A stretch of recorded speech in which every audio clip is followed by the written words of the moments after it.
Welcome everybody to the Ishtar channel podcast, one of our favorite subjects today.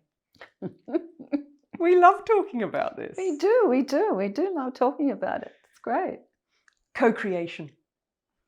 We love talking about co-creation. I'll never forget the first time that Ishtar shared with me that the masters shared with her that the collective humanity, if we're to really move forward to our higher potential, one of the collective lessons for humanity is to really learn to come into co-creation. But often when we think about co-creation, the first place we go is co-creating with somebody else. What am I going to create with someone else? And whilst that's where the mind takes us, I'd like us to start with the teachings that the masters have brought to us about the co-creation, first of all, with our own group consciousness. Yeah. Before we can look at the potential of co-creating elsewhere. That's right. Yeah. And that's what the masters have spoken about in all the teachings. And they gave this to me many years ago. And it was actually when I started the Mentors of Love and Wisdom, which was to be a co-creative group. Part of its purpose is to learn how to co-create, because the mind of Source is part of co-creation. It is about a co-creation in the universe. And so to come into co-creation, we need to connect with the mind of Source. So what does that really mean? It actually talks about co-creating with spirit, co-creating with who we are, the energetic part of us, the conscious part of us, the eternal part of ourselves, and coming to learn to co-create with that. And that takes practice. It's part of our journey on the spiritual path. And of course, many people forget that. They think they're walking a spiritual path, but they forget they're here to co-create with their spirit. And this is the whole part of the spiritual path, is actually learning to co-create with spirit. How do we co-create with spirit? In a physical body, in a physical plane of existence. So we spend so much of our time here being in the physical, doing everything through our physical, through our mind, through our emotions. But what if we actually spent more of our time here connecting with our spirit and working together, co-creating with spirit here on the earth? How would that look? A little bit different. It would. And so this is what the masters are talking about. It's the next evolutionary step for humanity, is to learn how to co-create with spirit, because once you learn to co-create with spirit, then you can co-create with anything. So would you say that to learn to come into co-creation with your own spirit, there needs to be an understanding and an acknowledgement for what it is to be a multidimensional being? Would you say that to understand that our own group consciousness isn't just our mind, it's many other parts of us? That's right. But that can get very complicated. And I see this with people on the spiritual path as well. They believe that being on the spiritual path means that they must go somewhere else, you know. And so when we start talking about the multidimensional layer of ourselves, which we are, we're all multidimensional, we feel that we must go somewhere else to meet that multidimensional self. And that's usually off to Sirius or Chiron or somewhere. And we go out there and we meet with spirit. And instead of being here in the physical, co-creating with spirit, we're actually out there doing whatever with spirit out there, but we're not doing anything here on the earth with spirit. And the whole perception of co-creation in the physical realm on earth, which is the whole purpose of our being here, is to learn how to co-create with spirit in the physical essence here. So the first step is to learn to co-create with spirit here. We don't have to travel out there, because once we start to co-create with spirit here, then we are going to co-create and connect with all the multidimensional parts of ourselves. Why is that? Remembering that multidimensionality doesn't mean we have to go anywhere. It's a shift in vibration. Multidimensionality is all around us, and it is, as Jo just said, a shift in vibration. Every dimension has its own vibration, and it's all right here. We don't have to fly out anywhere else. So if you really want to co-create and connect with your spirit, do it from here. Do it from this place of yourself and connect with spirit in that way. And in that essence, you will connect with all of your essence of spirit here in the physical. And that means that any part of you that needs to support you here in a multidimensional aspect of itself will be present here. Because it's a big distance to be traveling to Chiron and Sirius and then spending out there and then not doing anything here. And how many people do that on their spiritual path? They're always out there somewhere. They're actually not the here. physical body and the And physical they're trying to experience. escape the physical body, not understanding that co-creation with spirit in the physical body is the essence of our purpose here on earth. So I want to play devil's advocate here a little bit in terms of... Oh, I love that. In terms of bringing back a way of relating, because in our language, and I've been doing this work with you for many years, so it's now second language for me, and I feel and I sense the nature of spirit, and when we use the word. Yes. But for others, the word can feel like it's something out there still. And it's like, what's this spirit that Ishtar keeps talking about? Yeah. What's this, co-creation with spirit and with your own spirit? And so I'm just going to ask you, just to layman's terms, bring it back to how would you help people relate to the co-creation of their own consciousness that we call spirit? How would you start to bring that person into an experience of that co-creation? How would I bring people into an experience of that co-creation with spirit? Well, that's a tough question, Jo, isn't it?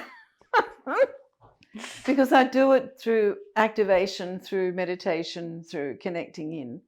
And we would do it, and as you all know on your spiritual path, we do it through meditation. We do it through connection, through coming into a stillness of ourselves.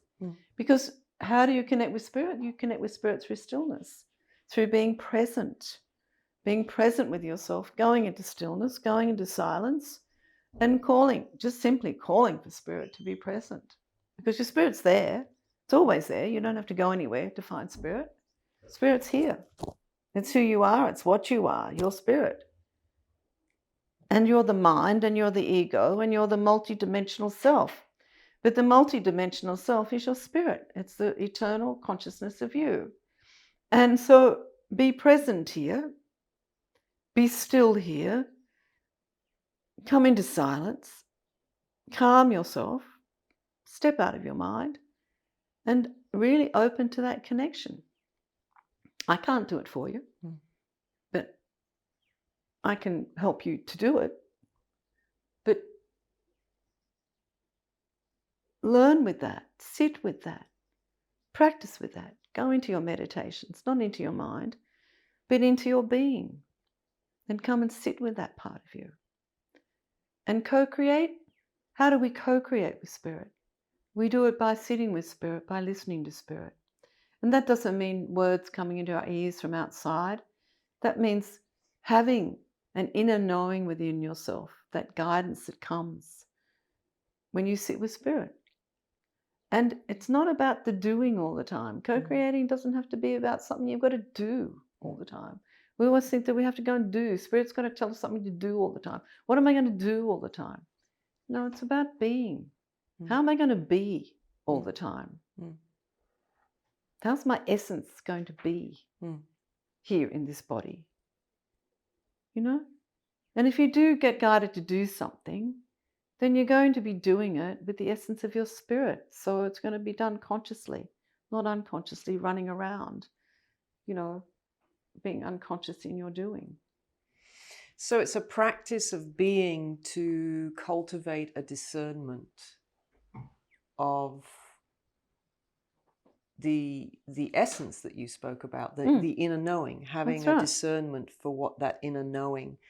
And it's interesting what I've started to observe of myself more and more, spending more time being and watching myself. One of the things that I share often with students is that I've become very acutely aware of my red flags, which require me to stop doing and just pause and be. Yeah. And that red flag for me is any sense of anxiety in my body, any sense of, and I have a word for it because I relate to it, any sense of urgency. Yes. The moment I get this visceral feeling, sense of urgency, oh, I've got to go and do this, and I feel that Yes. nervous system winding up, that's my red flag to pause. Take a breath. Take a breath. Stop doing, stop creating. Because in that moment, if I'm creating in that energy with myself, yes. I'm only going to create more of That's that right. energy, that vibration, and all the anxious experiences that vibration is going to create for me. Yes. So I put on the pause, and what's really interesting that I've started to notice is when I have a thought, an urgency to do something, I stop and have made a choice not to co-create in that energy. And now I start to notice in the slowing down, in the stillness, I start to notice that email. Oh, I know what I need to write now. Oh, that's what I was waiting for. Because you get clarity. You get clarity. Because when you're in that doing, busy, chaotic state, that urgency, there's no clarity. And so you need that stillness, that sense of presence, of sitting and being present. Otherwise, you're over here, or you're over there, or you're out there, or you're somewhere else. But you have none of your energy is together. It's all over the place. Yeah. Yeah. It's in that chaotic vibration. And in that chaotic vibration, there is a lot of suffering, frankly. Yeah. And so that's, a tangible, for me, that's become an experience of me co-creating with my spirit, because when I've slowed down enough, that's right, and then just it drops in. Like sometimes it will drop in the shower, or for a walk, or sometimes just in the moment, and I've been wanting the words for an email or how to respond to this person, and I've got so much better at knowing when that response, that there's an urgency to respond, but without the clarity that will come if I stop and connect and allow that connection, and then that co-creation flows from there. So it's easy. Oh, let me tell you how many years I've been practicing that. Just how many years? So the co-creation with ourself, and taking the time to really get to know all the different parts of ourselves and all the different nuances, so that we can pay attention to what it is that we're actually creating. That's right. Once we've done that, then the next step is then to take that harmonic energy of creation out into the world and create with others with it. The harmonious energy, yeah. Yes. Yeah, but when you're connected to spirit, when you're co-creating with spirit, it's so much easier then to co-create with others, because you tend to sit in that space of connection. You have a tendency to sit with an open heart with spirit. If you're really open to spirit, your heart's going to open. So there's none of this fear of vulnerability. The ego's not present. There's none of this needing to be right all the time, or whatever, or they're wrong and I'm right. There's none of that duality that comes forward, because you're working through spirit. So the co-creation energy that you're creating with another then becomes so much easier in its flow. Yeah. And what you were saying earlier, we're actually on a retreat at the moment. We've stepped away for a few moments to do a podcast, and one of the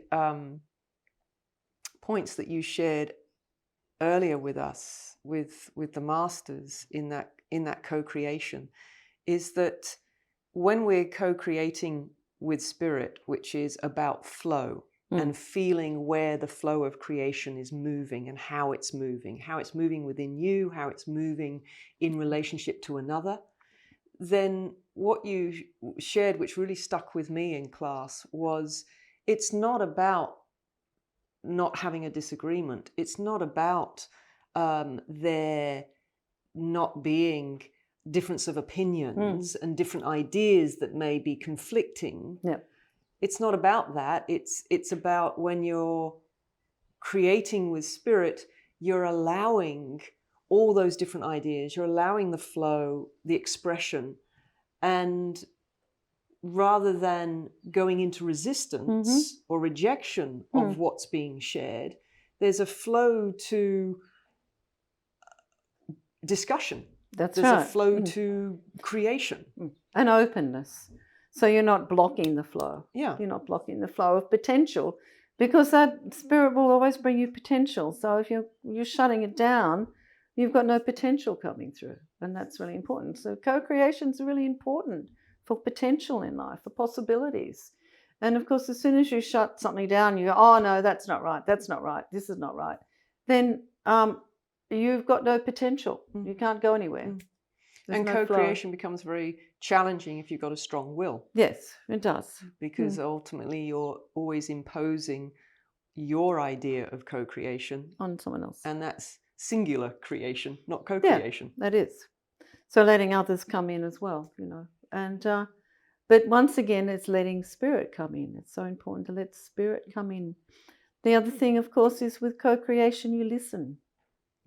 Listen. Listening skills are really important. Listening. And not so much listening to the minds of others. Listening to spirit is really important. And you can't do that while you're in chaotic mind, while you're in disharmony, while you're in resistance, while you're shut down, while everything's in chaos. You can't listen. You're not listening. So while your mind's all over the place, you can't listen. You can only listen in stillness and silence. And that's deep stillness, deep silence. And that's when you hear spirit. And spirit doesn't talk with this loud voice talking at you, at you, at you, at you. Spirit talks very softly.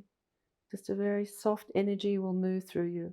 And if you're not aware, you're not awake, you're not conscious, you'll miss it altogether. And the mind will fill in the blanks. And then you'll be co-creating with your mind. So we are always co-creating, but the question is, who with? Who with, yes. Very good. So I hope that that's given you something to ponder over in terms of your own co-creation. And where are you co-creating in your life at the moment with spirit versus with perhaps your mind or your ego or perhaps a shadow part of yourself or a limited part of yourself? Just to ask yourself that question. Where is it that you're co-creating at this time? And how can you perhaps open to more co-creation with spirit? I hope you've enjoyed our chat. Blessings, everyone. Blessings.